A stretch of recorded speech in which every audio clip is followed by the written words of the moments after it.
اخواتي ازيكم عاملين ايه؟ يا رب تكونوا بخير. طبعا بعد ما حضراتكم شفتوا قائمه المنتخب، طبعا يعني في شويه تعديلات كده. طبعا انا مش عارف الكابتن حسام حسن ما خدش باله منها ازاي. يعني القائمه جميله قوي وضممهم للمباراتين. السوبر ان شاء الله بمشيئه الله كده يوم الثلاث الساعه 11.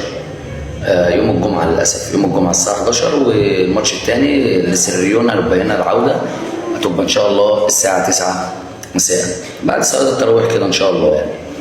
فالقائمه بتضم زي ما حضراتكم شايفين كده: محمد الشناوي، محمد عواد، مصطفى شوبير، عبد العزيز البرعوتي، محمد هاني. ده خط الدفاع بقى: محمد هاني واحمد عيد، محمد عبد المنعم، رامي ربيعه، خالد صبحي، حسام عبد المجيد، احمد نبيل بوكوكا.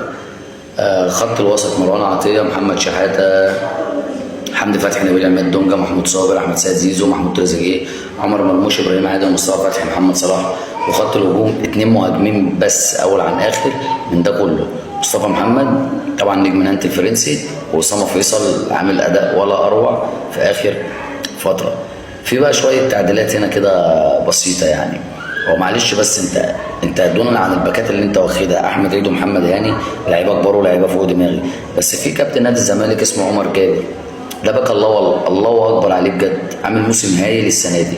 فانا مش عارف هو بصراحه فين. في نص الملعب في فرده تقيله قوي قوي قوي قوي في النادي الاهلي اسمه امام عاشور، لاعب كوره زي ما قال الكتاب، حيوي بجد. الراجل ده فين؟ الراجل ده انت ازاي يا كابتن حسام ما ضمتش الراجل ده للمنتخب؟ وفي خط الهجوم طبعا في الاسطوره ناصر منسي. انا مش عارف ازاي انت ما جبتش الناس ديت، يعني ازاي واحد بقيمه وحجم عمر جابر فرده تقيله قوي في الباك اليمين، واحد في نص الملعب بحجم وقيمه امام عاشور، ومهاجم ثالث مع اسامه فيصل ومصطفى محمد، ناصر منسي. الله اكبر، يعني ناصر منسي وامام عاشور وعمر جابر. بص على ارقامهم كده اخر 5 ماتشات في كل المسابقات وانت تشوف اللي انا بتكلم فيه. اخواتي في الله، كل سنه وانتم طيبين.